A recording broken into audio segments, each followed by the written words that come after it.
Hello guys, this is Sigma Institute of Excellence and I am Nikhil Solanki. We have a long break on SS. हम again वापस SS लेके आए हैं। देखो हमने जो गुजरात बोर्ड स्टूडेंट है ना, जो गुजरात बोर्ड स्टूडेंट है उनको पता है हम ऑलरेडी 4 चैप्टर करवा के बैठे। वो ऑलरेडी 29 मार्क का वेटेज है। एग्जाम ओरिएंटेड प्रिपरेशन की बात कर रहा हूं मैं। जनवरी में हम आज जनवरी का 21 डेट है, ठीक है ना, कल 22 जय श्री राम, ठीक है ना। अब ऑलरेडी हम 29 मार्क्स को कवर अप कर चुके। इसके क्या हालात है ना, ये आपको कहां पे दिख सकते हैं, सी सेक्शन। वैसे ये चैप्टर 3 नंबर का चैप्टर 7 मार्क्स आपको दे सकता है, वेरी गुड। ये आएगा 38 एंड 39 नंबर का क्वेश्चन आएगा, है ना, बोर्ड के पेपर में। दोनों अटेम्प्ट कर सकते हो, 6-6 यानी सॉरी 3-3 मतलब 6 मार्क्स आपके आ सकता है एट सेम टाइम। ये एक आपको ऑब्जेक्टिव्स में जो पहले ये सेक्शन है उसमें से 1 मार्क्स का कहीं से भी निकल सकता है, तो अच्छी बात है, अच्छा चैप्टर है। चैप्टर का नाम है कल्चरल हेरिटेज ऑफ इंडिया, यानी भारत का एक सांस्कृतिक वारसा, वो ठीक है। उसके अंदर हमें स्कल्पचर के बारे में पढ़ना है, हमें आर्किटेक्चर के बारे में पढ़ना है, ठीक है ना। स्कल्पचर मतलब शिल्प, आर्किटेक्चर मतलब ये जो बिल्डिंग, ठीक है ना। सर आप सब कुछ बिल्डिंग ही बोले, हाँ वो बिल्डिंग ही होता है, नो इश्यूज। हम देखते हैं पहले काइंड ऑफ इंट्रोडक्शन जैसा है, यहाँ से यहाँ तक मेरे हिसाब से इंट्रोडक्शन है। फिर एंशिएंट इंडियन टाउन प्लानिंग है। यहाँ पे आप मोहनजोदड़ो की बात करोगे, ठीक है ना। मोहनजोदड़ो उसका मतलब क्या होता है वो भी हम देख लेंगे, ठीक है ना। हिप्स ऑफ डेट्स, कुछ मरेली का ढगला, ऐसा कुछ होता है, ठीक है ना। पहले जब हम बच्चे होते थे तब, वैसे इस चैप्टर में, इस पर्टिकुलर चैप्टर में मोहनजोदड़ो का स्पेलिंग गलत है। It has to be a Mohan, उसके बाद में जो है वो ठीक है। इस चैप्टर में मोहन लिखा है spelling, it is not Mohan जो दड़ो, इट इज मोहनजोदड़ो, ठीक है, नो इश्यूज। पहले इसको करेक्शन कर लेना आपको जहां पे भी है। हम पहले कोशिश करते हैं इस चैप्टर को निभाने की, और अगर आप देखोगे आपको पता है, अगर आप ऑलरेडी मेरे चैप्टर्स देख के बैठे आपको पता है मेरे वीडियोस देखने के बाद आपको और कुछ करने की जरूरत पड़ती नहीं है, ऑलमोस्ट आपका हो जाता है। अगेन डिफॉल्ट पैराग्राफ है, हम मतलब जस्ट चिल मारेंगे, क्या करेंगे, जस्ट चिल मारेंगे। आजकल मेरे हर एक वीडियो में एक सॉन्ग आता है, ठीक है ना। Here we are. India is पूरी दुनिया में फेमस है for its rich cultural heritage. ये जो सॉन्ग है, India is very famous for its rich cultural heritage, ये सॉन्ग हम जमाने से बजा रहे हैं, डिफॉल्ट लाइन है, ठीक है ना। The art of sculpture and architecture has brought a unique identity to India, ठीक है। ये भी एक मेरे हिसाब से डिफॉल्ट लाइन है, यहां पे मेरा कुछ बोलने का बनता नहीं है। ये जो आर्ट है, जो स्कल्पचर का आर्ट है, ठीक है ना, एट द सेम टाइम ये जो आर्किटेक्चर का आर्ट है, it has brought a unique identity to India, that India has been famous for both of this arts for so long, है ना।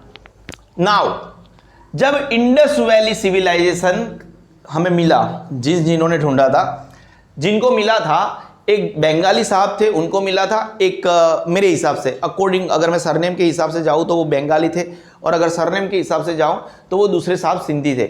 उनको एक अंग्रेज के मतलब गाइडेंस में ये मिला था, फिर वो एक्सकेवेशन खोद काम किया गया, तब जाके पता चला कि कोई कंटेम्प्ररी मतलब आज की जो मॉडर्न सोसाइटी है उनसे भी वो हद से ज़्यादा स्मार्ट थे, ठीक है ना। तो वही लिखा है यहाँ, town planning of Indus culture of ancient India.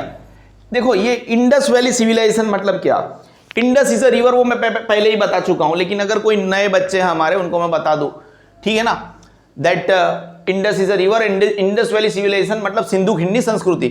Town planning of Indus culture of ancient India was greater than contemporary town planning of the world. जो कंटेम्पररी टाउन प्लानिंग है, ठीक है ना, उससे भी ये महान हुआ करती थी, and it is very remarkable, ठीक है। आगे बढ़ते हैं। Sculpture means to carve the feeling, very good. आपको मोटे मोटे तौर के ऊपर ये बताना चाहते हैं कि स्कल्पचर क्या है। आपकी जो फीलिंग्स है, समझ रहे हो, जो एक कला कारीगर होता है वो अपनी फीलिंग्स को उस पर्टिकुलर कला में दर्शाता है। जैसे अगर if I am a singer, very good singer, you know, it's okay, तो जब मैं गाऊंगा तो मेरी अंदर की फीलिंग्स, अगर मैं खुश हूं तो मैं अंदर खुश, आप मेरे सॉन्ग में खुशियां दर्शाऊंगा। अगर मैं दुखी हूं तो मेरे सॉन्ग में दुखी, सैडनेस दर्शाऊंगा। वैसे ही जो शिल्पी होते हैं, जो स्कल्पचर बनाते हैं, ठीक है ना, उसको हम गुजराती में शिल्पी बोलते हैं, वो बनाने वाले, ठीक है ना। वो क्या करेंगे, अपनी जो फीलिंग्स होगी, whatever is their feeling, वो क्या करेंगे, carve out the feelings on stone, पत्थर के ऊपर, पत्थर को ऐसे ऐसे हथौड़ी और छीनी हाथ होता है, उसको हैमर यानी हथौड़ी, चिजल मतलब वो ऐसे हथौड़ी मारते हैं ना उसके ऊपर, तो उससे वो पत्थर को कार्व आउट करते हैं, एक शेप देते हैं पर्टिकुलर। तो sculpture means to carve the feeling, किसका फीलिंग, वो जो वॉट एवर शिल्पी है ना जो उसको बना रहा है, अपनी फीलिंग्स वो वहां पे, अगर उसको भगवान की मूर्ति बनानी है तो भगवान की बनाएगा, किसी और पानी भरती हुई औरत की मूर्ति बनानी है तो पानी भरती हुई औरत की मूर्ति बनाएगा, किसी और की मूर्ति बनानी है, मतलब वॉट एवर इज हिज और हर फीलिंग, मतलब जो शिल्पी है उसकी फीलिंग्स को वो पत्थर पे उतार देगा। तो स्कल्पचर मीन्स मोटे मोटे तौर के ऊपर to carve out feeling on stone, या तो फिर लकड़े के ऊपर भी वो फीलिंग्स करा सकता है, स्कल्पचर बना सकता है, और मेटल, या तो फिर मेटल के ऊपर भी, किसकी मदद से, विथ हैमर और चिजल। ठीक है, नाउ हम आगे बढ़ने की कोशिश करते हैं। स्कल्पचर क्या है, देखो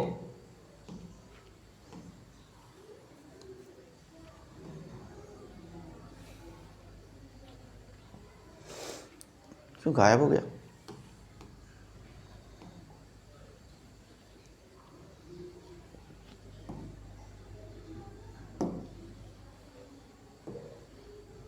सॉरी, फाइन। स्कल्पचर क्या है, देखो यहां पे बड़े खतरनाक वर्ड लेके आए हैं, ठीक है ना, in round and in relief. अब देखो सबसे पहले तो एक वर्ड है यहां पे professionally. What is the meaning of professionally? ये जो स्कल्पचर है ना मैं बना सकता हूं ना आप बना सकते हो, एक प्रकार का ट्रेनिंग होता है, या तो फिर वो ट्रेनिंग उनको ऑलरेडी एक शिल्पी है उसने अपने बच्चों को दिया है, या तो कहीं से और जगह से वो ट्रेनिंग करके सीख के आए, तब जाके वो एक प्रोफेशनल माना जाता है, उसको वही बना सकता है। अगर हम ऐसे छीनी और पत्थर लेके, अरे सॉरी, छीनी और हैमर लेके, यानी चीजल और हैमर लेके चालू पड़ जाए ऐसे ऐसे मारना, तो पत्थर के मतलब 5 टुकड़े वैसे ही हो जाएंगे, मेरे हिसाब से तो पत्थर टूटेगा भी नहीं, है ना, हाथ में इतना पावर होता है नहीं हमारे। देखो what is a sculpture, the art of shaping figures, या तो फिर डिजाइंस विथ फेशियल एक्सप्रेशन, जो फेशियल एक्सप्रेशन है इन राउंड, या तो फिर देखो ये रिलीफ है ना, what is the meaning of in relief, as far as relief मतलब ऐसे तो हमें जब रिलीफ मिलती है उसको रिलीफ बोलते, लेकिन as far as sculpture is concern, पता है आपने कोई एक पर्टिकुलर ऐसा स्कल्पचर देखा होगा, जैसे समझो ये ऐसे ऐसे काइंड ऑफ बैकग्राउंड है, ठीक है ना, अब बैकग्राउंड को तो रखा ही रखा, ठीक है ना, उसके ऊपर ऐसे बाहर की तरफ उपसा हुआ आपको लगेगा कि श्री कृष्ण राधा जी का मूर्ति है, the background is already there, तो बैकग्राउंड से एक अलग उपस के आ रहा है वो, है ना, उसका एक इंप्रेशन बाहर की तरफ आ रहा है। तो वो जो बंदा है, जो बनाने वाला है, शिल्पी है, शिल्पी ने क्या किया, बैकग्राउंड को ऐसा का ऐसे रखा, है ना। देखो देयर आर 2 टाइप्स ऑफ, एक तो एक्सप्रेशन, जैसे मेरा अगर कोई मूर्ति, जैसे मुझे समझो कि मैं एक स्कल्पचर हूं, तो मैं ऐसे देखो ऐसे दूर खड़ा हूं, तो ऐसे करके ऐसे मेरा शिल्पी बना, तो ये एक हो गया, मतलब अलग से बना। लेकिन एक दूसरा प्रकार का शिल्पी मतलब मैं ऐसे ऐसे दीवार से चिपका हुआ हूं, तो in at the same time दीवार is already there, but at the same time उसने पत्थरों से मुझे थोड़ा पत्थरों में ऐसे छीन दिया कि मैं दीवार से अलग भी नहीं हूं और थोड़ा बाहर की तरफ मेरा इंप्रेशन आ रहा है, समझ रहे हो। तो वर्ड गोज लाइक दैट, आप मेरे हिसाब से समझ ही रहे हो। द आर्ट ऑफ शेपिंग, वो फिगर को ऐसे ऐसे दीवार को ऐसे ऐसे करके, दीवार तो रखा, समझ रहे हो, दीवार को पूरी तरह से तोड़ नहीं दिया, और जो शिल्पी है ना उसको उससे अलग भी नहीं कर दिया, अ काइंड ऑफ, मतलब मैंने पूरी दीवार की बात नहीं करी, इट मे बी पॉसिबल कि ऐसे थोड़ा बहुत ऐसे पोर्शन है उसको ऐसे पत्थर एज ए स्क्वायर या रेक्टेंगुलर या राउंड ऐसे रखा ही रखा है, लेकिन उसको बाहर से ऐसे छीन लिया, ठीक है ना, okay. The art of shaping figures और design with facial expression, there must be a facial expression, अगर शिल्पी है तो कोई काइंड ऑफ फेशियल एक्सप्रेशंस होंगे, मन के भाव, और वो जो बनाने वाला है वो अपने दिमाग में जो भी है ना वो मतलब स्कल्पचर के ऊपर उतार देगा। इन राउंड और in relief professionally perform by a sculpture with the help of, किसकी मदद से वर्क कर रहा है वो, चीजल और हैमर की मदद से कर रहा है, is known as sculpture. Sculpture क्या है कुल मिला के, तो स्कल्पचर है the art of shaping figures और डिजाइन, उसको फेशियल एक्सप्रेशन भी देना इन राउंड और इन रिलीफ, इन राउंड और इन रिलीफ प्रोफेशनली, किसके द्वारा परफॉर्म किया जाएगा, बाय अ स्कल्पचर, यानी वो शिल्पी बोल दो, ठीक है ना, with the help of chisel and hammer is known as sculpture. याद रहेगा आपको, the art of shaping figures and design, the art of shaping figures and design with facial expression in round और इन रिलीफ, या तो in round और in relief, professionally performed by sculpture with help of छीनी और हथौड़ी। Chisel and hammer is known as sculpture. देखो ये architecture वाला लाइन इतना टफ नहीं जाएगा, भले ये एक लाइन है ना, बट आपको लिखने में मतलब ऊपर नीचे चला जाएगा। कोई डाउट है? नहीं है। आर्किटेक्चर मतलब क्या? बिल्डिंग बिल्डिंग बिल्डिंग, कोई डाउट नहीं है। Simple meaning of architecture means art of construction.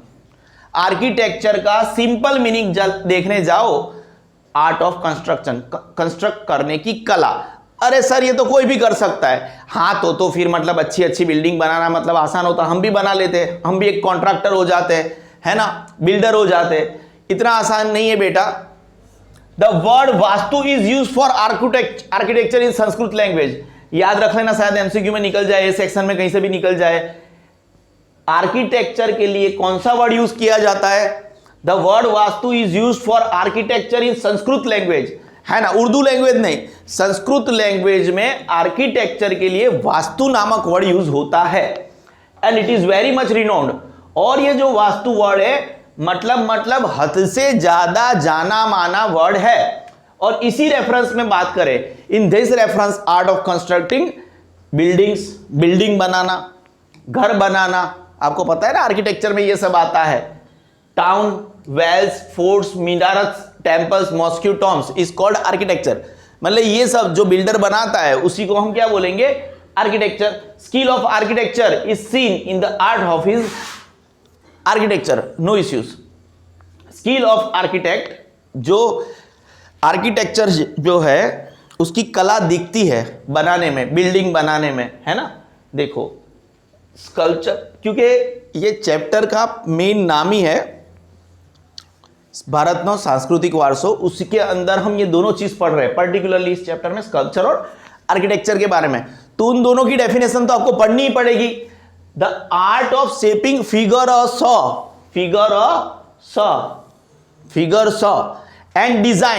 And design with facial expression either in round और इन रिलीफ, या तो इन राउंड और in relief, professionally performed by sculpture. Professionally उसको मेरे तुम्हारे जैसे लोग नहीं बनाते हैं ना, विद द हेल्प ऑफ, किसकी मदद से? छीनी और हथौड़ी की मदद से, with the help of chisel and hammer is known as a sculpture.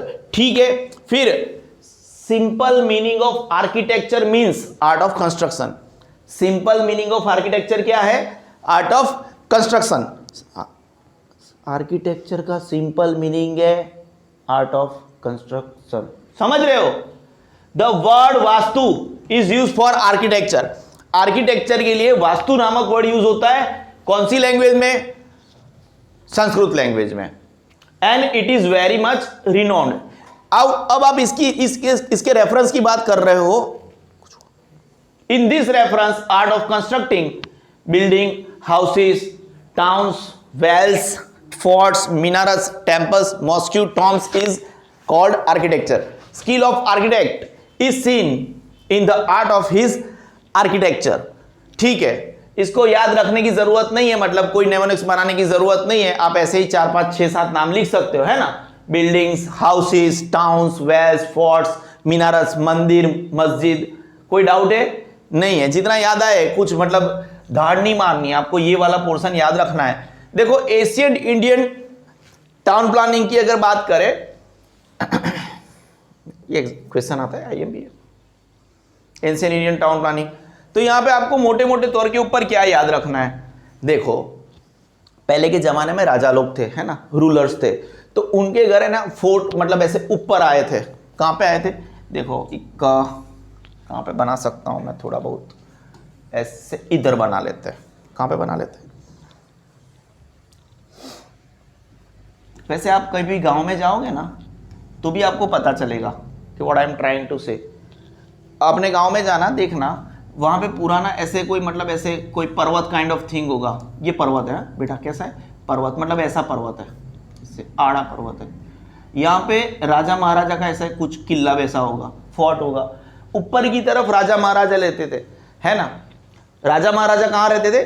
ऊपर की तरफ। फिर और ये जो नीचे वाले पोर्शन है ना, देखो अपर पाउंडर, वो एकदम सेफ रहता था क्योंकि वहां तक अटैक करने के लिए, और जब भी अटैक होता था ना तो वो राजा महाराजा एकदम ऊपर चले जाते थे क्योंकि वहां से बीच का जो रास्ता होता था ना वो अपने किले के अंदर वो एकदम पतला होता था, वहां पे वो मतलब ऐसे ऊपर किसी को अटैक करना भी मुश्किल रहता था, ठीक है ना। और वहां पे फिर दूसरे लोग जो मैनेजर काइंड ऑफ थिंग, वो एडमिनिस्ट्रेटर होते हैं जो इनके नीचे आते हैं राजा के लिए, उनके मकान मतलब 2 मालिया हुआ करते होंगे, फिर 2 मालिया मकान जिसमें 5 या 7 रूम होंगे, ठीक है ना, और अच्छे अच्छे पक्के मकान होंगे। फिर वो जो लोअर लोगों के लोग होंगे, एकदम गरीब लोग होंगे, उनके 1 मालिया मकान होंगे, एकदम नीचे रहते होंगे, समझ रहे हो ना। तो ये सब चीजें आपको मोटे मोटे तौर के ऊपर याद रखनी है। देखो यहाँ पे फोर्ट्स ऑफ सिटाडेल बोल सकते, साइटाडेल बोल दो, हाउसेस ऑफ एडमिनिस्ट्रेटर ऑफिसर्स, वो अपर पार्ट ऑफ द टाउन, मतलब जैसे ये है थोड़ा थोड़ा इधर, फिर उससे थोड़ा उतरते हो तो यहाँ पे ऐसे गरीबों के घर, ठीक है ना।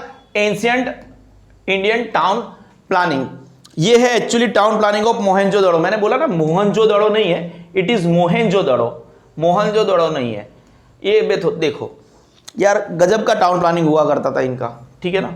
ये ऊपर से ऐसा लग रहा है ये गटर है, क्या लग रहा है आपको? कमेंट सेक्शन में लिख देना। वैसे कमेंट सेक्शन में लिख के उखाड़ भी क्या लेंगे हमें तो पता ही नहीं है गटर है कि नहीं है।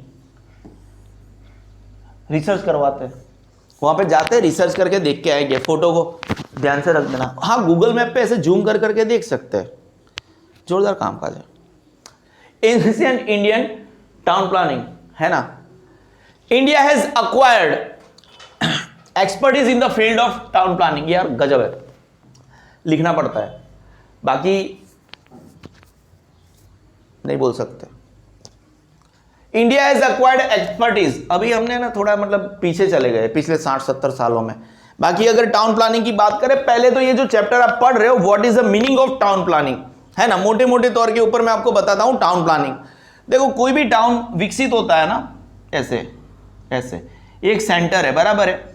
अब एक टाउन ऐसे विकसित हो रहा है तो पहले तो जो भी रूलर्स होते हैं या तो अभी के जैसे गवर्नमेंट होते हैं, तो गवर्नमेंट को उनको क्या प्रोवाइड करना पड़ता है? एक तो पानी प्रोवाइड करना पड़ता है, इलेक्ट्रिसिटी प्रोवाइड करना पड़ता है, एट द सेम टाइम इसके साथ उनको सबसे बड़ी चीज प्रोवाइड करनी पड़ती है ड्रेनेज सिस्टम, है ना, और कचरा लेने देने की व्यवस्था करनी पड़ती है। तो ये टाउन प्लानिंग बड़ा इंपॉर्टेंट है। जैसे कि कोई भी म्यूनिसिपैलिटी होती है, वो कितना कचरा कलेक्ट कर सकती है, how much is their capacity, eight the same time कितने लोगों को पानी प्रोवाइड कर सकते हैं, कितना गटर वाला सिस्टम ड्रेनेज सिस्टम है, फिर एट द सेम टाइम उनको रोड्स भी प्रोवाइड करने पड़ते हैं।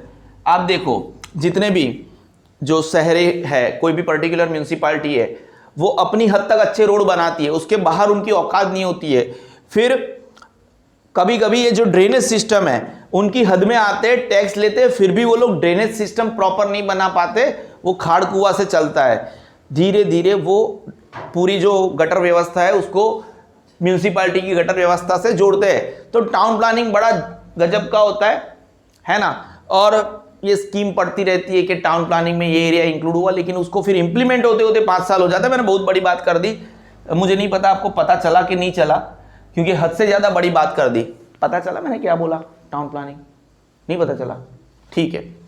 तो टाउन प्लानिंग में रोड आ जाएगा, फिर गटर व्यवस्था आ जाएगी, है ना, पानी भी आ जाएगा। India has acquired expertise in the field of town planning, है ना, वो बहुत हद से ज्यादा जरूरी है। जैसे एक अहमदाबाद जैसा सिटी है, बराबर है, अब ये इससे ज्यादा लोग यहाँ पे इस बॉर्डर पे आके रहना शुरू कर देते हैं। नए लोग जो बाहर से आते हैं अभी इस बॉर्डर पे रहना शुरू कर देते हैं, फिर धीरे धीरे यहाँ पे आते हैं, यहाँ पे ऐसे। अब इन लोगों का क्या, ये लोग जो यहाँ पे रहना शुरू कर दिए, इनके पानी का क्या, इनकी गटर व्यवस्था का। तो फिर जो म्यूनिसिपैलिटी होती है अहमदाबाद की, वो क्या बोलती है कि हम एक नया रिंग रोड बनाते हैं और इन लोगों को भी हमारे टाउन में इंक्लूड कर लेते हैं। तो ये वाला पार्ट भी अहमदाबाद का हिस्सा है। वक्त लगता है, 5 साल लगता है, 6 साल लगता है, 7 साल लगता है, लेकिन यहाँ पे भी एक रोड व्यवस्था, यहाँ पे भी धीरे धीरे अर्बन सेंटर, हेल्थ की फैसिलिटीज मिलती है, सब कुछ आते आते देर लगती है, but it has to be a part of town planning, और वो टाउन प्लानिंग एक बार डिसाइड होने के बाद थोड़ा वक्त लगता है डेवलप होने में, ठीक है ना। तो हम इस चैप्टर को जैसे जैसे धीरे धीरे आगे बढ़ाएंगे, आपको टाउन प्लानिंग के बारे में अच्छे से बताते जाएंगे, बट ये ओवरव्यू था। India has acquired expertise in the field of town planning, very good. Many such towns have been found out during the archaeological excavation work. Now what do we mean by archaeological excavation? जब ये जो पुरातत्व विभाग होते हैं वो मतलब धीरे धीरे साफ सफाई करते रहते हैं, उसके बाद में उनको नीचे से कुछ मिलता है, नीचे से मतलब जमीन के अंदर से, ठीक है ना, उसको मतलब हम आर्कियोलॉजिकल एक्सकेवेशन करते हैं। एक्सकेवेशन मतलब खुद काम। तो हमें जब भी भारत या भारत के आजू बाजू जो इतिहास में भारत का हिस्सा थे, है ना, जैसे पाकिस्तान है तो Pakistan was a part and parcel of India, Afghanistan was a part and parcel of India, Bangladesh was a part and parcel of India. तो ये जो पुराने जमाने में भारत का हिस्सा थे, उनका जब खुद काम किया गया तब हमें ऐसे बहुत सारे टाउन्स मिले जो मतलब हद से ज्यादा ब्यूटीफुली प्लान थे। समझ रहे हो आप? India has acquired expertise in the field of town planning. क्यों पर? क्योंकि जब कोई सोच भी नहीं सकता था तब Mohenjodaro was one of the greatest town planning, ठीक है ना, वाज हैविंग। फिर ऐसे बहुत सारे जब आर्कियोलॉजिकल एक्सकेवेशन किया गया तब हमें ऐसे हद से ज्यादा टाउन्स मिले, ठीक है ना, many such towns have been found out. Now ये जो टाउन्स थे वे आर डिवाइडेड इनटू 3 सेक्शंस। कैसे कैसे? एक तो रूलर्स के क्या होते हैं? किले होते हैं भाई साहब, किला मतलब समझते हो। और ये जो टाउन्स वो लोग बनाते हैं ना वो फोर्टिफाइड होते हैं। What is the meaning of किला ही हो गया ना, जहां पे मतलब ऐसे बड़ी बड़ी ऊंची दीवार है। आपने वो बाहुबली देखा ही होगा, पता है ना, तो बाहुबली में कैसे ऊंची दीवारें होती थी, तो किसी को भी अंदर अटैक करना है तो it is very very difficult, तो उसको बोलते हैं हम फोर्टिफाइड किया, किलेबंदी कर दी उसके अंदर, पूरे टाउन के अंदर बाहर से किसी को एंटर मारना है तो इट इज वेरी टफ। कोई नहीं है ना, ठीक है। फोर्ट ऑफ रूलर्स, पहले तो किसी भी टाउन में क्या होगा, रूलर का फोर्ट होगा, किला होगा, सिटाडेल बोल दो उसको। फिर उसके बाद में जो एडमिनिस्ट्रेशन पूरे टाउन को जो चलाते हैं, है ना, मुखिया जी होते हैं, जो भी है, जो भी बोल दो, है ना, उनके हाउसेस होंगे, हाउसेस ऑफ एडमिनिस्ट्रेटिव ऑफिसर्स। वो कहां पे? Situated on the upper part of the town, town के थोड़े ऊपर वाले हिस्से में होंगे। उसके बाद में residencies of common people situated, हमेशा जो टाउन है उसके नीचे वाले हिस्से में किसके घर होंगे? वो रेसिडेंस के, ठीक है ना। फिर हम जब भी याद रखना, मैं एक वर्ड अभी देता हूं आपको, प्लिंथ वर्ड देता हूं, ठीक है ना, प्लिंथ। ये वर्ड है, ये है कि ये जो मोहेंजोदड़ो है, मोहेंजोदड़ो में जितने भी घर मिले उनका प्लिंथ लेवल हाई था। What is the meaning of plinth? देखो जैसे ये रोड है, अब अगर हम कोई घर बनाना चाहते हैं, अगर यहीं पे बनाएंगे ना, यहां से ही स्टार्ट कर दिया, आपकी टाइल्स यहीं से है, तो समझो रोड तो हर साल मतलब यहाँ पे वो लोग म्यूनसिपालिटी वाले आके डांबर डाल के चले जाते हैं। ये डांबर डाला दूसरे साल, ये तीसरे साल, ये चौथे साल, ये 5वें साल, मतलब जब भी बरसात गिरेगी आपके घर में सीधा पानी। तो उन लोगों ने क्या किया था, मोहेंजोदड़ो ने क्या किया था, उनका प्लिंथ लेवल, मतलब जो नीचे भी घर है ना, उनका प्लिंथ लेवल हाई था। तो जितने भी रोड बनाते जाओ, हम मतलब एक जनरेशन को तो पानी नहीं जाने देंगे घर के अंदर, ठीक है। आप समझ रहे हो? प्लिंथ वर्ड मैंने दिया, एडवांस बुकिंग कराया आपका। हमें एंशिएंट इंडियन का जो टाउन प्लानिंग था उसमें हमने पहले तो आपको क्या बोला गया कि India has acquired expertise in the field of town planning, ठीक है। नाउ ऐसे बहुत सारे टाउन्स हमें मिले during the archaeological excavation. Now ये जो टाउन्स है वो 3 प्रकार से डिवाइड किए गए हैं। पहले तो फोर्ट ऑफ द रूलर्स, है ना, सिटाडेल बोल दो, साइटाडेल बोल दो, कुछ फर्क नहीं पड़ता। उसके बाद में जो टाउन को चलाते हैं उनके घर, houses of administrative officers situated on the upper part of the town. Lower part of the town में क्या होगा, नीचे की तरफ कौन रहेंगे? Residencies of the common people, जो सामान्य आदमी है, आम जनता है, हमारे जैसी जनता है ना। Residencies of the common people situated on the lower part of the town. कोई भी डाउट नहीं है, नॉर्मल सा पैराग्राफ है, फिर भी एंशिएंट इंडियन टाउन प्लानिंग में हम आगे बढ़ रहे हैं। मेरे हिसाब से कोई डाउट नहीं है, जो यहां पे लिखा है यहां पे आते हैं ना, ठीक है। वहां पे जो लिखा था 1 2 3, मेरे को तो ऐसा लगता है मतलब इधर ही लिख दिया है, लेकिन यहां पे थोड़ा सा एडिशन किया है। ये लोग क्या बोलेंगे, जो हम हमारे, देखो सबसे पहले, इससे पहले हम हमारे जैसे, क्योंकि हम इंसान की आदत होती है सबसे पहले खुद का देखने का, है ना। पहले हम खुद को सेटिस्फाई कर लेते, फिर दूसरों के ऊपर नजर करते हैं, और यही बंदे लाइफ में खुश रहते हैं। जो खुद का नहीं देखते, दूसरे के ऊपर पहले फोकस करते हैं ना, वो बर्बाद हो जाते हैं। तो I am a common people, I am a आम आदमी, I am a mango people. तो मेरे सबसे पहले मेरे जैसे लोगों के बारे में यहाँ पे देख लूं, है ना। क्या लिखा है यहाँ पे, houses on the lower part of the town are mainly constructed with the handmade bricks, हाथों से बनाई हुई ब्रिक्स। ब्रिक्स समझते हो ना, ईंट। वो कभी भी हमें किसी को के ऊपर गुस्सा आता है तो ईंट पकड़ के मारने के लिए लेते हैं, वैसे मारते नहीं है, दिल के बड़े अच्छे होते हैं हम लोग। कॉमन आदमी ऐसे डराते हैं।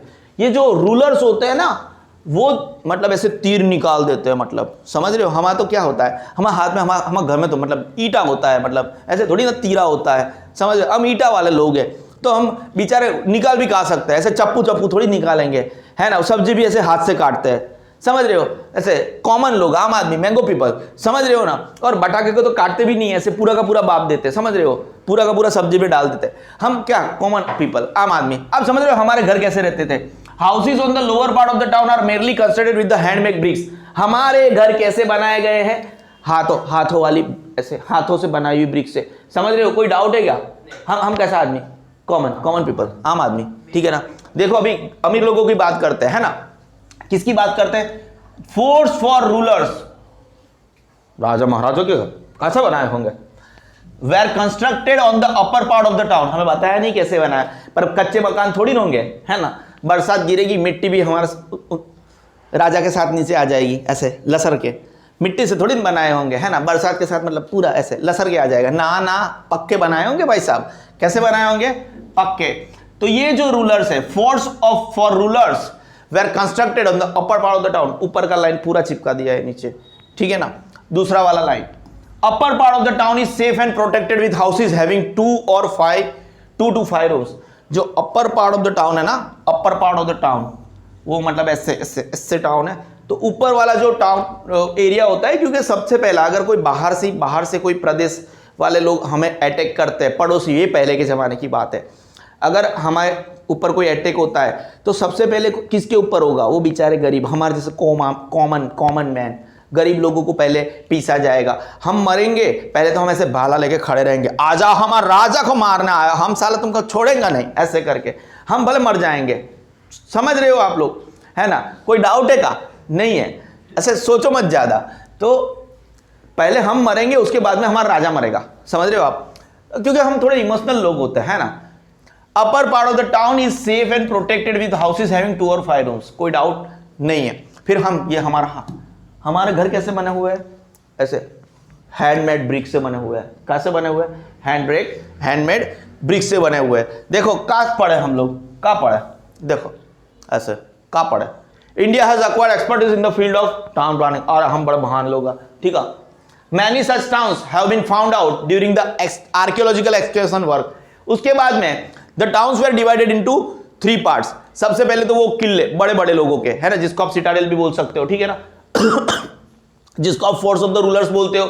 उसके बाद में दूसरे नंबर पे हाउसेस, क्योंकि एडमिनिस्ट्रेटिव ऑफिसर्स है, एक नहीं है। हाउसेस ऑफ एडमिनिस्ट्रेटर ऑफिसर्स कहां पे आएंगे, situated at the upper part of the town. हमारे जैसे रेसिडेंस ऑफ कॉमन कहां पे है, नीचे रह रहे हैं, ठीक है ना। Residencies of the common people situated on the lower part of the town, इन्हीं की चर्चा करें। Forts for rulers were constructed on the upper part of the town, ठीक है ना। Upper part of the town कैसा है, सेफ है, ऑब्वियसली सेफ है, क्योंकि पहले मरेगा कौन, कॉमन पीपल। ऐसे बाला निकाल के हमारा राजा को मारा था, ही तेरे को छल्ली करत रही, तो ऐसे होता है। तो समझ रहे हो, तो सेफ क्यों है आपको समझा, कॉमन पीपल की वजह से। हम ईटा लेके आई, वो भूल गया, हमारे पास बाला था ही नहीं, है ना। हमारे घर की एक ईटा मारेंगे, क्या करेंगे, मैं पानी पी लूं, ठीक है। बाद में मुझे पता चला हम कॉमन मैन है, भूल गए कि हमारे घर में भाला नहीं है। ईटा से मारा, पूरा घर की ईटा तोड़ के मारा, पूरा घर तोड़ दिया, लेकिन किसी को, दुश्मन को हमारे राजा के ऊपर गिरने नहीं दिया। आप समझ रहे हो, है ना। ऐसे थोड़ी ना हमारे राजा के ऊपर कोई अटैक करत रही, कोई चांसेस नहीं है। तो ये हो गया हमारा, ओ माय गॉड, 1 2 3 हमारा हो गया। नाउ थोड़ा आगे बढ़ते हैं, सी सेक्शन 38 39, है ना। हम आपके साथ है, हाथ नहीं छोड़ेंगे, साथ नहीं छोड़ेंगे, है ना। आप हमारे वीडियो को देखें, वॉच आवर्स बढ़ाइए, लाइक ठोको, सब्सक्राइब करो, ठीक है ना।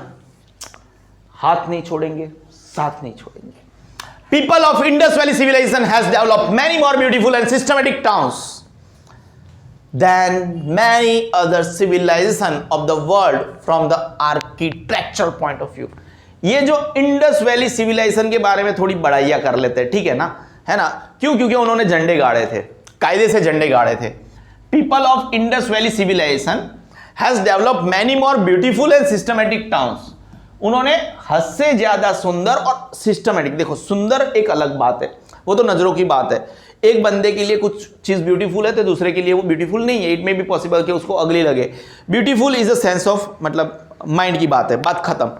सिस्टमेटिक की बात करते हैं। अगर एक चीज सिस्टमेटिक है ना तो वो हर एक बंदे के लिए वो सिस्टमेटिक है। What is the meaning of systematic? देखो वहां पे मतलब बहुत सारी चीजें थी। एक काइंड ऑफ जैसे हम स्विमिंग पूल जिसको बोलते थे ना, जिसको हम नहीं बोलते स्विमिंग पूल जहां पे सब लोग एक साथ में बात कर सकते हैं, वहां पे वो भी चीज था, लेकिन उसको एटलीस्ट स्विमिंग पूल नहीं बोला जाता था। आप समझ रहे हो?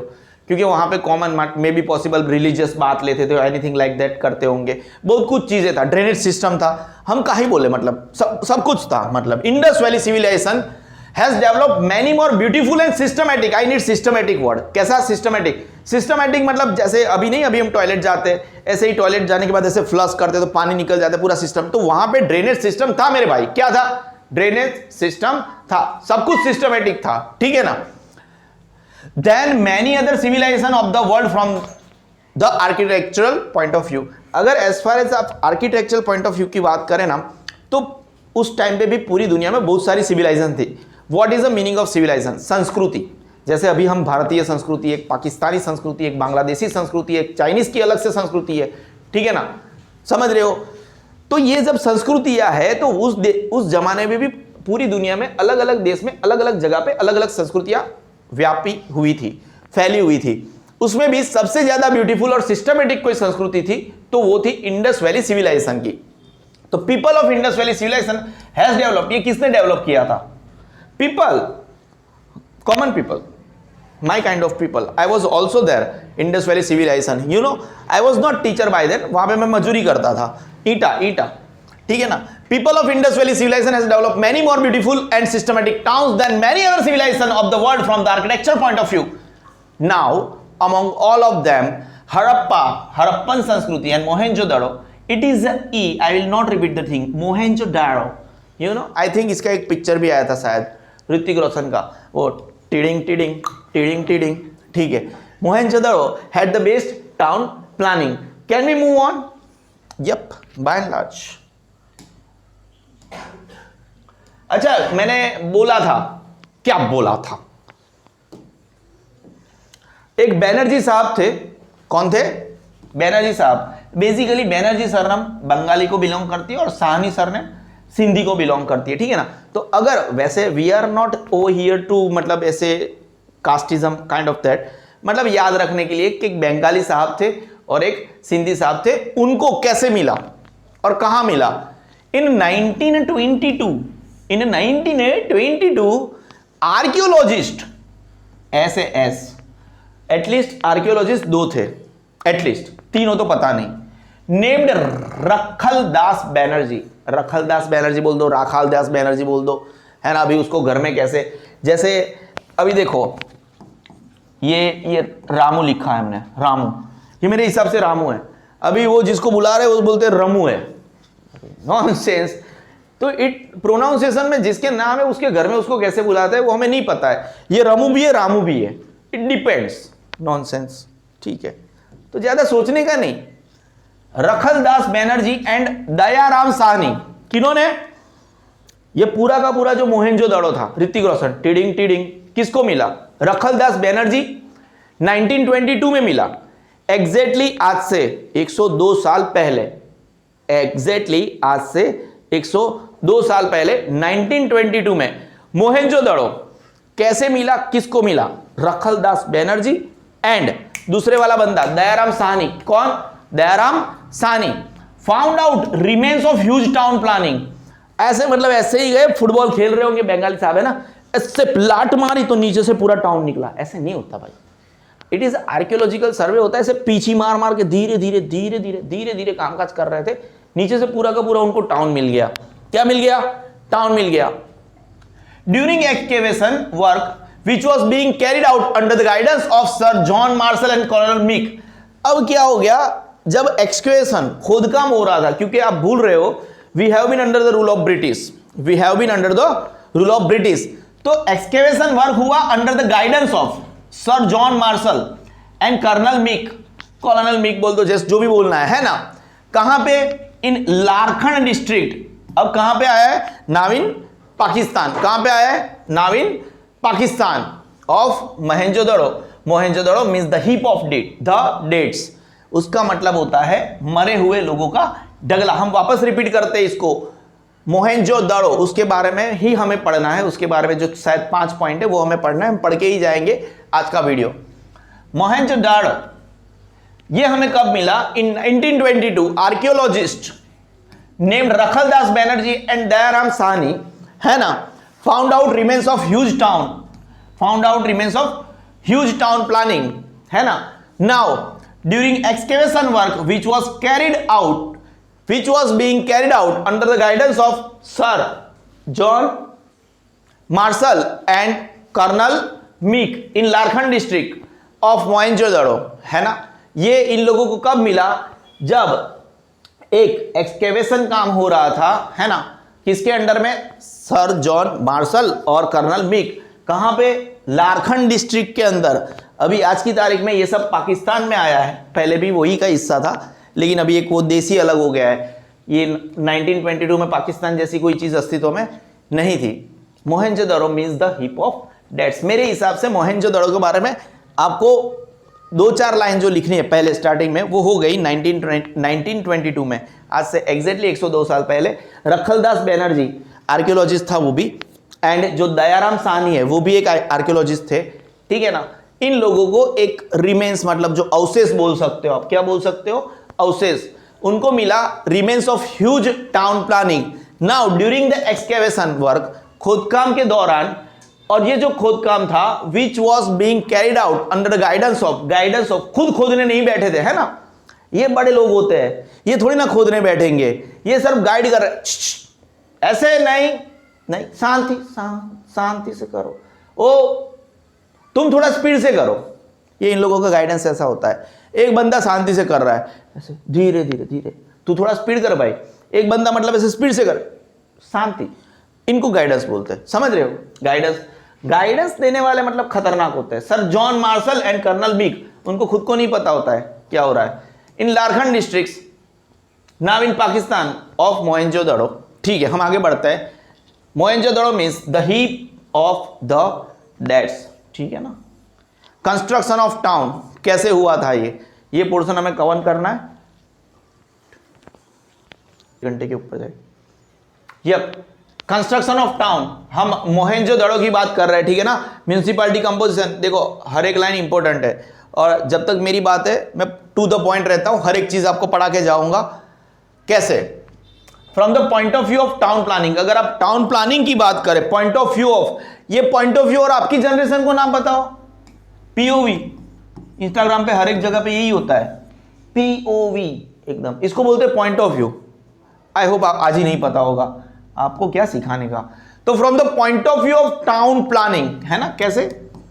From the POV of town planning, TP. आगे बढ़ते हैं।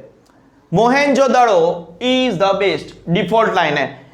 जो मेरे वीडियोस रेगुलर देखता है उसको पता है what is the meaning of default line. Default line मतलब हम जो लिखने वाले हैं उसकी पहली वाली लाइन जो हमेशा डिफॉल्ट होती है। अगर आप एज फार एज, क्योंकि मोहेंजोदड़ो की टाउन प्लानिंग की आप तारीफ ही तारीफ कर रहे हो, क्या कर रहे हो? तारीफ ही तारीफ कर रहे हो, तो पहली लाइन में ये लिखना तो बनता ही बनता है। एज फार एज यहां पे इन लोगों ने क्या लिख दिया? From the view point of town planning. तो आप ऐसा भी लिख सकते हो, as far as town planning is concern, Mohenjodaro is the best. English language की बात है, आप इंग्लिश लैंग्वेज को ऐसे लिखो, गुजराती में भी आप ऐसे कुछ भी लिख सकते हो। ये लाइन हमें चाहिए। कोई डाउट है मैं क्या बोल रहा हूं, है ना? ये लाइन नहीं लिखोगे तो चलेगा। From the view of point of the town आपको लिखना है as far as the town planning is concern, Mohenjodaro is the best. बात खत्म। ये हमारा पहला लाइन हो गया, ठीक है ना। इंग्लिश आए तो फिर आप दुनिया जीत लेते हो। देखो अब यहां से वो चीजें चालू होगी जो जिनमें से आधी चीज मैंने आपको पहले बताई थी। जो घर थे were built on high plinth. क्यों भाई, क्यों? क्योंकि ये हाई प्लिंथ पे होंगे तो वो रोड वाली जो चीजें हैं, ठीक है ना, डामर वाली चीजें, वो हमने हमारे अभी प्रैक्टिकलिटी के लिए ठीक है, लेकिन वो बाढ़, ऐसे बाढ़, पानी, बरसात का पानी, ये भी बात मैंने बोला था, तो वो घर के अंदर नहीं चला जाएगा, है ना। तो हाई प्लिंथ के ऊपर बनाए गए थे। Houses were built on high plinth to protect them from floods and dampness. उनको फ्लड्स और डैम्पनेस से बचाने के लिए उनको हाई प्लिंथ पे बनाए गए थे। सेकंड वाला लाइन, फर्स्ट वाला लाइन आपका क्या था कि मोहेंजोदड़ो इज द बेस्ट, बेस्ट, ठीक है। सेकंड वाला लाइन आपका क्या गया, प्लिंथ का। Houses were built on the high plinth, houses were built on high plinth, क्यों पर? To protect them from floods and dampness. बात खत्म, कोई डाउट है? नहीं है। तीसरा वाला लाइन, अमीर गरीब, हमार घर तुम्हार घर। The houses of the rich people, अमीर लोगों के घर दुहिया माले के हुआ करते थे। कितने? दुहिया माले के। दो स्टोरी, मतलब ये कुछ लोग हैं ना, मतलब जिनको इंग्लिश नहीं आता है फिर भी इंग्लिश मीडियम में घुस जाते हैं, बोलते हैं सर 2 वार्ता वाली मकान। अबे भाई ये वो स्टोरी नहीं है। दुहिया माली, कितना? दुहिया माले के मकान, समझ रहे हो ना? क्या बोलते हो? बिहारी जी सुन ही नहीं रहा है, क्या बात कर रहे। डबल 2 माले के मकान में रहते थे कौन? अमीर लोग। हैविंग, और अमीर लोगों के घर है ना, 5-7 तो रूम बनती है। कितनी? 5-7 रूम। कोई डाउट है? फिर यहां पे रिच लोगों का मकान आ गया। कितना लोगों का? रिच लोगों का 5 to 7 रूम्स, 2 स्टोरी बिल्डिंग। कैसी? 2 स्टोरी बिल्डिंग। समझ रहे हो हम क्या पढ़ रहे हैं? अरे मोहेंजोदड़ो का जो कंस्ट्रक्शन ऑफ टाउन है ना, वो पढ़ रहा है ना, म्यूनिसिपैलिटी कंपोजिशन पढ़ रहा है। उसमें as far as from the point of view of the town planning, Mohenjodaro is the best. Second में plinth, the houses were built on high plinth, क्यों पर? है ना, to protect them from floods और dampness and dampness. Now the houses of अमीर people, कौन सा people? अमीर पीपल। द हाउसेज ऑफ अमीर पीपल यानी रिच पीपल वेर दुहिया माली, कितना? दुहिया माली, double storeyed, having 5 to 7 rooms. अमीर लोग है ना, ठीक है ना। वाइल हमार जैसा कॉमन पीपल, कैसा? वो ईटवा वाला पीपल, है ना, ईटिया बोलते हैं ना, क्या बोलते हैं? ईटा। While those of poor people were single storeys. जो इसी में ये जो रिच पीपल है, पुअर पीपल है, वो सिंगल स्टोरी में रहते थे। कितने में? सिंगल स्टोरी, मतलब एक ही माल का मकान है, ले दे के, है ना, ढाबा होता है उधर पे जाके पतंग चगा लेते थे, कोई टेंशन नहीं है। और अभी एक माले में अगर इनका 5 से 7 रूम है तो यहाँ पे 2 to 3 रूम्स होगा, आधा ही होगा। समझ रहे हो ना आप? कोई टेंशन वाली बात है नहीं, कोनो टेंशन वाली बात नहीं है। हम आगे बढ़े का, है ना, ठीक है। मेरे हिसाब से कंस्ट्रक्शन ऑफ टाउन आप समझ रहे हो from the point of view of town planning, Mohenjodaro is the best, ठीक है ना।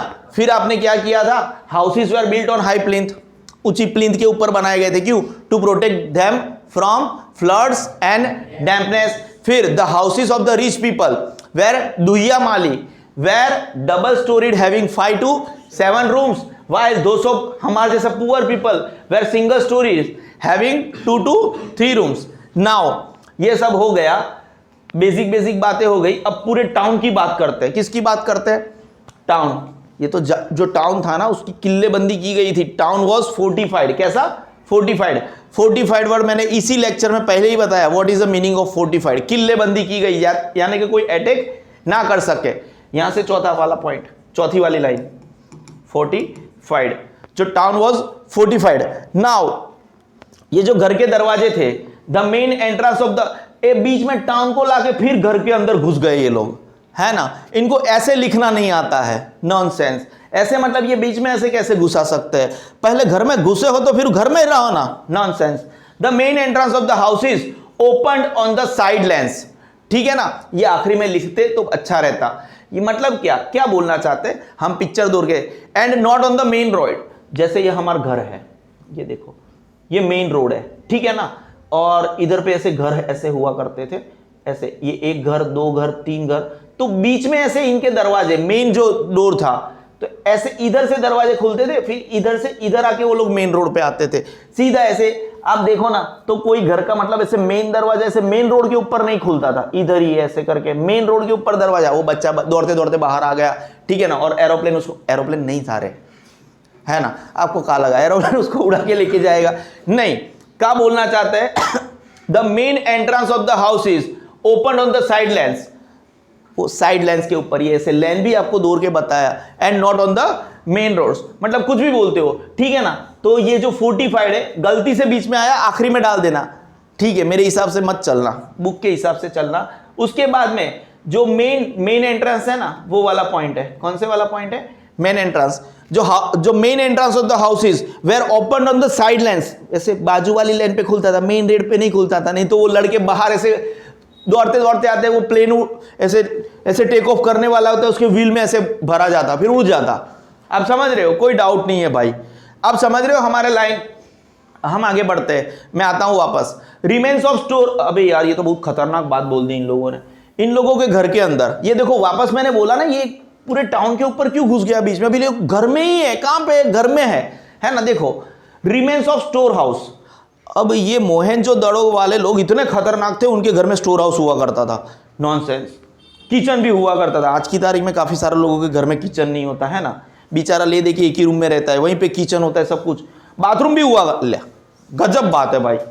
एक स्टोर हाउस भी रखते थे, किचन भी रखते, घर में ही है, ये लोग बीच में क्यों बाहर निकल गए पता नहीं चला। Were found in every house there was proper arrangement of, अरे हर एक घर में दरवाजा भी था, विंडोज भी था, टू एरी देखो हवा आ जाए, एकदम खुली हवा आ रही है, एंड वेंटिलेट, कितना ध्यान रखते थे रब भाई साहब। तो ये इसको आखिरी में लगा देना मेरे हिसाब से, द टाउन वॉज फोर्टिफाइड। रटने का नहीं होता है, वो सिस्टमेटिक, ऐसे लिखना है हमें, क्या लिखना है, ऐसे समझते हो ना, निबंध, 1 by 1 जाना चाहिए सिस्टम। कैसे जाना चाहिए, 1 by 1। उन्होंने क्या बोला, सबसे पहले from the view of, default line है ना, ये नहीं लिखते हो तो आपको मतलब क्या ही बोलूं, किसी की कसम तो देता नहीं हूं मैं। From the point of view of town planning, Mohenjodaro is the best. कैसा है, द बेस्ट है, उससे बेस्ट भी कोई नहीं है। उसके बाद में प्लिंथ वाला पॉइंट था, houses were built on high plinth to protect them from floods and dampness, from flood and dampness. The houses of, अमीर वाला पीपर दुहिया माली का था, कितने माली का था, दुहिया माली का था, एनीसियस 2 माले का था, 5 से 7 घर थे। पुअर पीपल कितने का, 1 ही माले का, कितना, 2 to 3 रूम्स। उसके बाद में इन लोगों ने गलती से मतलब ये क्या घुसा दिया, टाउन वॉज फोर्टिफाइड। वापस आपको लिखना है तो लिख देना, बाद में लिख देना, वापस घर में घुसते हैं, कहां पे घुसते हैं, घर में घुसते हैं, क्योंकि घर में से हमें बाहर निकलना है। कहां निकलना है, the entrance of the house, the main entrance of the house, वो लेन में घुसता था, कहां पे खुलता था, ना के मेन रोड के ऊपर। देखो और ज्यादा घर में घुसते हैं, कहां पे घुसते हैं, और ज्यादा घर में घुसते हैं, ठीक है ना। रिमेन्स ऑफ, इनके घर में स्टोर हाउस भी था। रिमेन्स मतलब अवशेष मिल रहे हैं हमें, क्या मिल रहे हैं, अवशेष मिल रहे हैं। वहां पे मतलब स्टोर हाउस भी हुआ करता था, किचन भी हुआ करता था, बाथरूम भी हुआ करता था। फाउंड इन, रिमेन्स मतलब अवशेष की बात कर रहे हैं हम, है ना। There was proper arrangement of doors and windows, आखिरी वाला पॉइंट जाता है वेंटिलेशन को, जाता है किसको जाता है, वहां पे अच्छे से घर में दरवाजे थे। हमें घर में ही रहना था काफी सारे पॉइंट के ऊपर, टाउन को फोर्टिफाइड आखिरी में करते तो चलता। हम इसी में मोहनजोदड़ो के अंदर, ऋतिक रोशन के अंदर थोड़ा आगे बढ़ते हैं, रोड्स की बात कर लेते हैं, ठीक है ना। रोड्स, हम वहीं पे है, ऋतिक रोशन, टिडिंग टिडिंग, मोहनजोदड़ो, ठीक है ना। Roads are the main features of this town planning. यार यहाँ पे ड्रेनेज सिस्टम भी था, सब कुछ था, रोड्स भी थे। तो ये जो इसकी तारीफ हम क्यों कर रहे हैं, हमें जो रिमेन्स मिले तो रोड्स थे, वो इस, हमने क्या बोला, ये डिफॉल्ट लाइन है। कैसा लाइन है, roads were the main feature of this town planning, बहुत महत्व का फीचर था वहां पे। उस जमाने में मोहनजोदड़ो के अंदर, जो मोहनजोदड़ो की संस्कृति थी, सिविलाइजेशन था, वहां पे रोड भी थे। ये डिफॉल्ट लाइन है। ये मेरा कौन सा लाइन है, रोड्स आर द, अरे पेन ही नहीं लिया है, roads are the main features of this town planning. The roads, ये जो रोड्स की बात कर रहे हैं वो 9.75 मीटर्स वाइड रहते थे। कितने वाइड रहते थे? 1 मीटर आपको पता है ना, ऑलमोस्ट इतना हाइट होता है, हाइट नहीं लेंथ होता है, ठीक है ना। तो जो रोड्स है वो ऑलमोस्ट रोड्स वेर, यहां पे ऑलमोस्ट वर्ड नहीं है, जितना है उतना ही लिखना है। ऑलमोस्ट मतलब अगर आपको ऑलमोस्ट लिखना है तो 10 मीटर लिख सकते हो। तो रोड्स वेर 9.75 मीटर्स वाइड। एक तो पहले तो roads were the main features of this particular civilisation, या तो फिर टाउन प्लानिंग लिख दो। और रोड की मतलब ऐसे लेंथ भी बताई गई है। द रोड्स वेर लेंथ नहीं बोले, वाइड बोल दो, चौड़े की बात कर रही है, लंबाई की बात नहीं कर रही है, वहां पे मैं हल्का सा मिस्टेक कर गया। द रोड्स वेर 9.75 मीटर्स चौड़े, ठीक है। Now small link roads cross the major ones at right angles. What do we mean by, देखो हमने आपको ऊपर एक चीज बताई थी, क्या बताई थी? जैसे यहां पे ये घर थे बहुत सारे, 1 2 3, उसके बाजू में एक रोड था, ठीक है ना।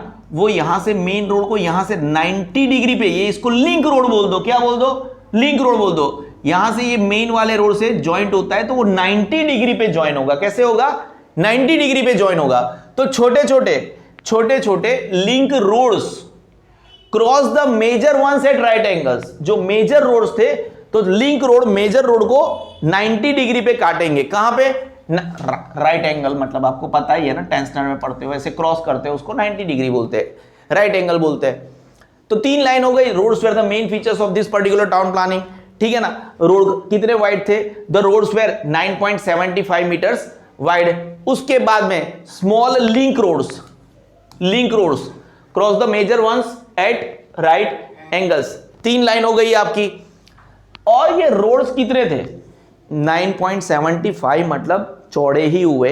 ये रोड्स इतने तो चौड़े थे कि एक साथ बहुत सारे व्हीकल्स चले जाए। और ये मोहनजोदड़ो सिविलाइजेशन की बात कर रहे, उस वक्त इतने सारे व्हीकल्स नहीं हुआ करते थे। वहां पे एरोप्लेन भी नहीं हुआ करता था, वहां पे बड़े बड़े ट्रक्स भी नहीं हुआ करते थे। तो उस जमाने के हिसाब से the roads were wide enough, इतने तो चौड़े थे ही थे। The roads were wide enough for a number of vehicles to pass at a time. एक ही वक्त पे बहुत सारे व्हीकल्स वहां से पास हो सकते थे, ठीक है ना। अभी तक हम 4 लाइन पढ़े। Roads are the main features of this town planning, एकदम डिफॉल्ट लाइन है। अभी रोड की बात कर रहे हो तो वो कितने वाइड थे? The roads were 9.75 metre wide. उसके बाद में वो लिंक रोड्स, वहां पे छोटे छोटे लिंक रोड्स थे cross the major ones at right angles. Now ये रोड इतने तो चौड़े ही थे, the roads were wide enough, है ना, इतने चौड़े थे टू, या तो for a number of vehicles to pass at a time, बहुत सारे व्हीकल्स एक साथ जा सके। नाउ यहां पे इतने सारे व्हीकल्स थे, या कोई रात को व्हीकल लेके निकले तो कुछ दिखता था? हाँ, मेरे हिसाब से शायद, क्योंकि वहां पे गड्ढे थे। किसके थे? ये रिमेन्स मिले हैं ना हमें, मतलब ऐसा कुछ प्रॉपर नहीं मिला है, रिमेन्स मिले। तो ये एक सजेस्ट कर रहा है, इसका मतलब हम एज्यूम कर रहे हैं pits on the road side, road के साइड के ऊपर थोड़े थोड़े गड्ढे हमें मिले। उसका मतलब क्या? That there might have been lamp post मतलब वैसे समझ रहे हो, ऊपर से ऐसे लाइट आना, ठीक है। शायद उस जमाने में मोहनजोदड़ो संस्कृति इतनी तो डेवलप थी कि pits on the road suggest, ऐसा हम मानते हैं, that there might have been lamp post, ठीक है। ये हमारा 5वां वाला लाइन था। Roads of towns were straight main roads without any turns. और टाउन्स के जो रोड थे, मेन रोड थे, वो एकदम सीधे मेन रोड थे, उसके अंदर बिल्कुल भी टर्न नहीं था। This is considered to be a speciality of ancient time, और पौराणिक जमाने की एक स्पेशलिटी माना जाता है। There were 2 main roads, one going from north to south, and another one going from east to north to south and east to west, इस दिशा में। तो 2 मेन रोड हुआ करते थे। There were 2 main roads, one was going from north to south, ऊपर से नीचे, and the other was going from east to west. और वो दोनों एक दूसरे को राइट एंगल पे 90 डिग्री के ऊपर काट के जा रहे थे, कोई डाउट नहीं है। फिर भी हम एक बार रिवाइज कर लेते हैं उसको। यहां से 5 मार्कर्स नहीं आ रहा है, 3 मार्क का क्वेश्चन आ सकता है, बराबर है। तो जो आपको ऐसा लगे 3 मार्क्स में आ सकता है, और आपने बहुत सारे क्वेश्चन पेपर्स भी करे होंगे तो आपको पता होगा कैसे क्वेश्चंस 3 मार्कर्स में आ सकते हैं, ठीक है ना। The roads were main features of this particular town planning, ठीक है।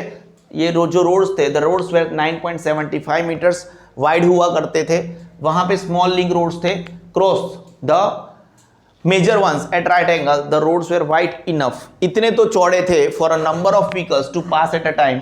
नाउ जो रोड साइड थे वहां पे गड्ढे थे, पिट्स on the road side suggest that there might have been lamp post, शायद वहां पे लैंप पोस्ट हुआ करती होगी।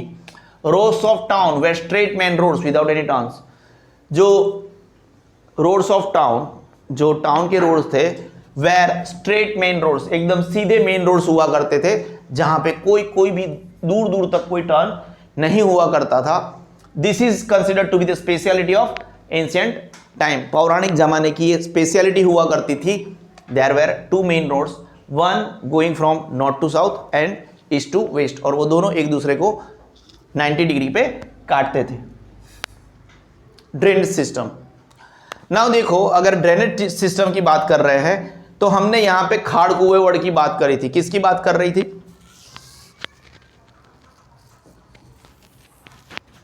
खाड़ कुआ, जिसको हम बोलेंगे सेसपिट, मतलब कि अगर प्रॉपर गटर सिस्टम नहीं है पूरी ड्रेनेज सिस्टम, तो क्या करते हैं, एक पर्टिकुलर सोसाइटी के पीछे एक काइंड ऑफ खाड़ कुआ बना देते, तो जो हमारी वो कचरा है, मतलब टॉयलेट वाला कचरा है, नहाने के बाद का कचरा है, वो सीधा खाड़ कुएं में जाएगा, ठीक है ना।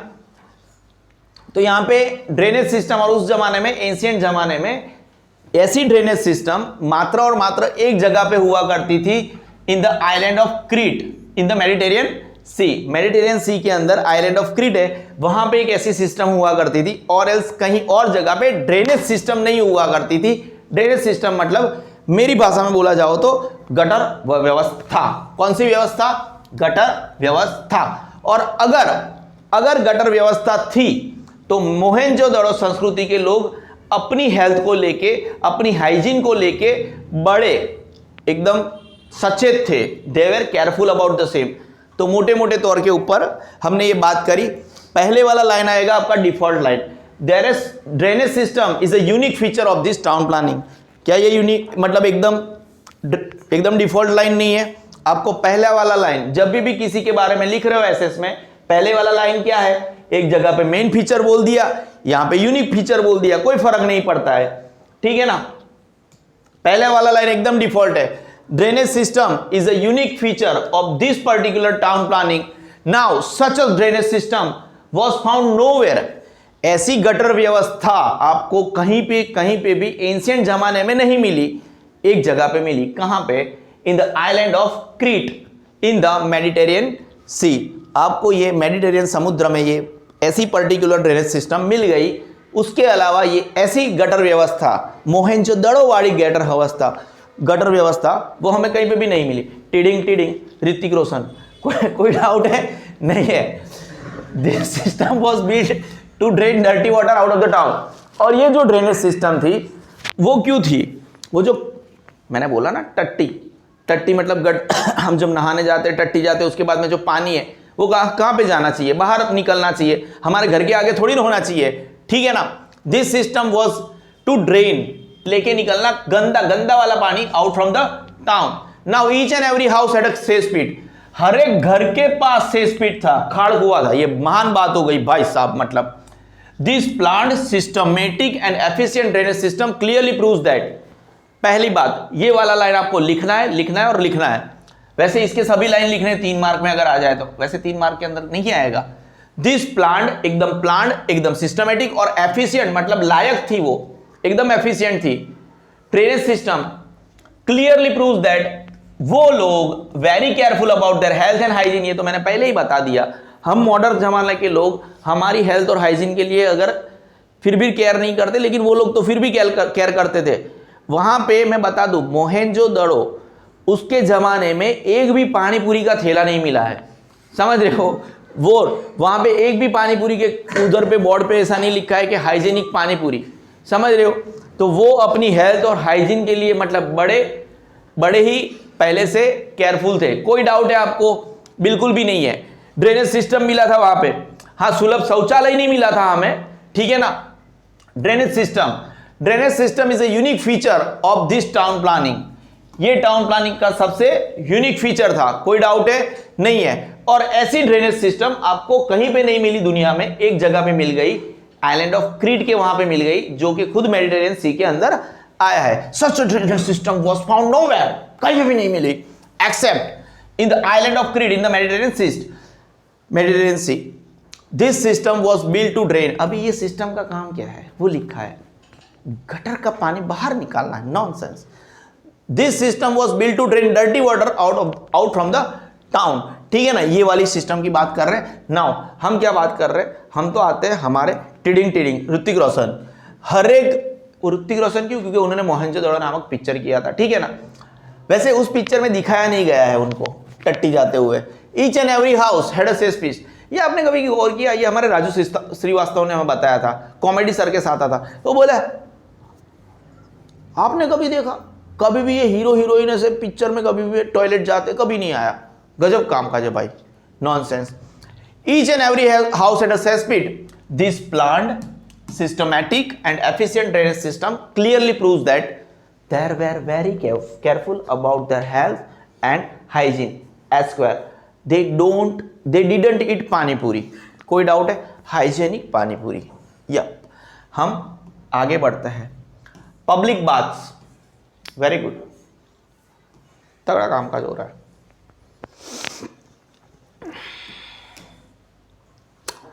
पब्लिक बाथ्स क्यों? मतलब जैसे सर ये तो कैसी बात हो गई भाई, स्विमिंग पूल में तुम नहीं जाते हो, तुम करो वो रामलीला, है ना, नॉनसेंस, गजब काम काज है। Public baths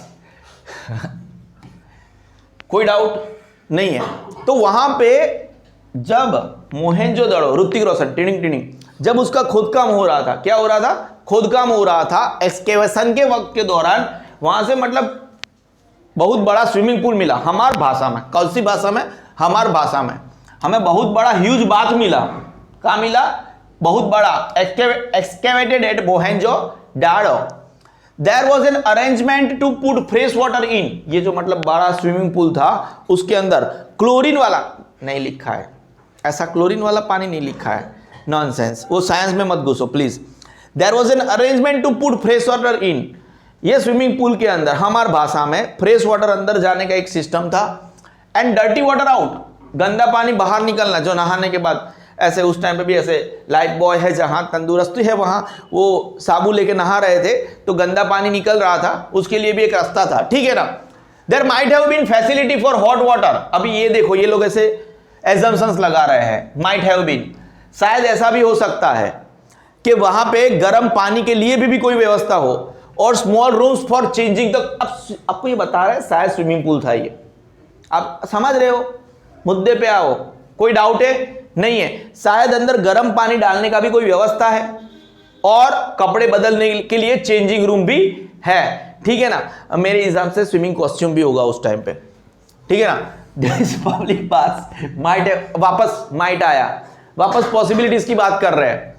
might have been used for on festivals, देखो हमें ये खोदकाम के दौरान मिला है, हमें नहीं पता इनमें से कौन से लोग, उनकी संस्कृति क्या थी, तो वो ये जो पब्लिक बात से वहां पे क्या करते थे, तो we will only go for pure assumptions, तो ऐसा लिखा है दिस पब्लिक बाथ्स यूज करते थे, ऐसा आपको एग्जाम में भी नहीं लिखना है।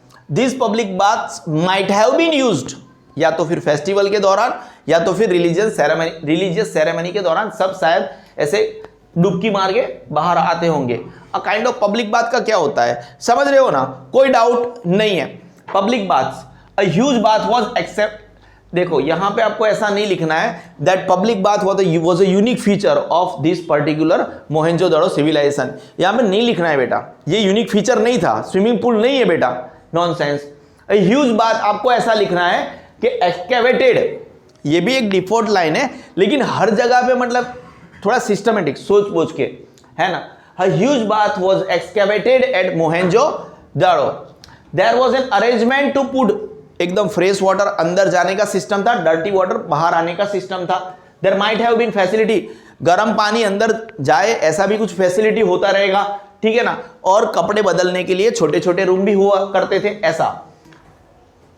दिस पब्लिक, ये भी शक्यता पॉसिबिलिटीज की बात कर रहे हैं, that this public baths might have been used on festivals, ठीक है, और ऑन रिलीजियस सेरेमनीज। हम पब्लिक बिल्डिंग्स की बात करते हैं, किसकी बात करते हैं, पब्लिक बिल्डिंग की बात करते हैं, ठीक है ना। मैं थोड़ा पानी बानी पी लूं। पब्लिक बिल्डिंग्स, अब देखो आपको पब्लिक बिल्डिंग्स, ruins मतलब houses, again the ruins of 2 huge buildings have been found at Mohenjodaro. Sir यहाँ पे डिफॉल्ट लाइन है ही नहीं, हाँ नहीं है यहाँ पे, क्योंकि ये कोई पब्लिक बिल्डिंग्स होना कोई यूनिक फीचर इनको लगा नहीं, ठीक है ना, तो ऐसा कुछ लिखा नहीं, बट इसके जैसा, हाँ ये इसको आप इसके जैसा एक लाइन बोल सकते हो, ठीक है ना, कि आपको वहां पे 2 बड़ी बड़ी पब्लिक बिल्डिंग्स के हाउसेस मिले हैं। The ruins of 2 huge buildings have been found at Mohenjodaro, Hrithik Roshan टिडिंग टिडिंग। दे माइट, अभी इसका यूज क्या कैसे होता था, टाउन हॉल आपको पता ही होगा, एज ए थिएटर यूज करते थे, as an administrative office use करते होंगे, है ना। देखो करते थे ऐसा नहीं लिखा है, might have been used, we are assuming कि उन लोगों को, अगर ये पब्लिक बिल्डिंग है, ठीक है ना, अ काइंड ऑफ गवर्नमेंट जैसा बिल्डिंग हो गया, पब्लिक बिल्डिंग है, या तो वहां पे वो might be A town hall हो गया होगा, या तो वो थिएटर हो एज ए यूज करते होंगे, या तो और है, हर जगह पे और है, या तो एडमिनिस्ट्रेटिव ऑफिस की तरह यूज करते होंगे, या तो ग्रेनरी। ग्रेनरी मतलब क्या बेटा, वो जो संग्रह करने के लिए यूज करते, वही ना, as a storage of food. Now the barrack of such buildings was also found out, इस बिल्डिंग के वो बैरक भी मिले थे यहां पे, शायद अगर बैरक मिले ना तो this must have been used to accommodate soldiers, जहां पे सोल्जर्स रहते थे, तो आपको पब्लिक बिल्डिंग्स मिले थे, है ना, 2 बड़ी बड़ी पब्लिक बिल्डिंग्स के हाउसेस मिले थे। अब या तो ये पब्लिक बिल्डिंग्स क्यों यूज होती होगी, they might have been used, या तो फिर टाउन प्लानिंग, वो टाउन हॉल की तरह यूज होती होगी, या तो यहाँ पे थिएटर होगा, या तो फिर एडमिनिस्ट्रेटिव बिल्डिंग के तरह यूज करते होंगे, या तो फिर ग्रेनरी की तरह यूज करते होंगे, और eight the same time the barrack of such buildings was also found out, ऐसे बिल्डिंग के बैरक के मिले थे। और अगर बैरक मिले थे तो बैरक किसके होते हैं, वहां पे शायद सोल्डर को एकोमोडेट किया गया होगा। हमारा पार्ट 1 एसएस के चैप्टर नंबर 3 का, जो एक्चुअली 38 और 39 नंबर का है सी सेक्शन का, वो खत्म हुआ। Thank you.